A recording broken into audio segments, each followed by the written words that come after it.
like to ask? I just have one very quickly, but I appreciate that. Thank you, Mr. Secretary, for being here again. I'm very concerned about what we've just done with Iran. I know that the ranking member is as well. We're moving forward. Now we have this negotiation with a great ally, and I appreciate your efforts there. I'd just like to pursue the need for South Korea's desire to enrich. I mean, it's just that simple. I know we've got this study group. We're going to be looking at this, and I applaud that. But I'm very concerned. Let me put that in perspective for the record. As we looked at this in the Iran negotiation or conversation, there are about 190 NPT countries today, 9 of which have, well, not all of these are in the NPT. There are 5 countries in NPT that today have a nuclear weapon. There are 4, North Korea, Israel, Pakistan, and India, that are non-NPT, but do have weapons. There are 5 countries, and now 6, including Iran, that have civil nuclear programs and are allowed to enrich under NPT: Germany, Holland, Japan, Brazil, and Argentina. And then there are 18 countries, of which South Korea is a member, that have civil programs and are now not allowed to enrich. So the question is, under what circumstances does it make sense for us to start looking at these 18 countries and others, as the example of Iran, to start enrichment? The supply chain, I know, was mentioned by the Iranians and so forth, which I find to be fairly hollow.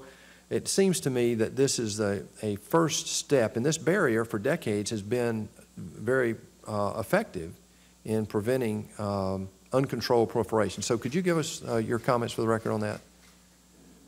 Yes, several points.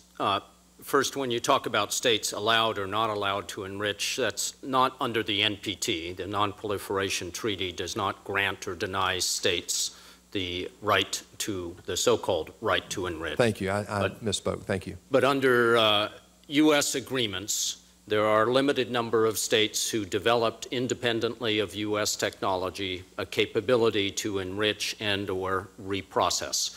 And the recognition of that indigenous capability is contained in a number of our 1, 2, 3 agreements.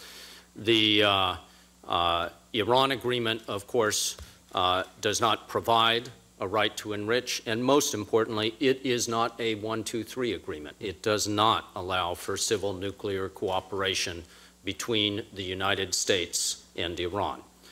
Overall, what I would say about enrichment specifically is that the market works. There is a surplus of enrichment capacity in the world for those states who wish to develop nuclear power. They can purchase the fuel they need on the global market. That is what was always economically ludicrous about Iran's claim that it needed to develop this capacity. Right. In the case of the Republic of Korea, we have agreed that this is a topic we will discuss in the future. I think it is premature to talk about an ROK desire to enrich, but it is accurate to talk about an ROK desire to keep that option open. And that's what we have agreed to do in this case. Thank you, Mr. Secretary. Thank you, Mr. Ranking Member.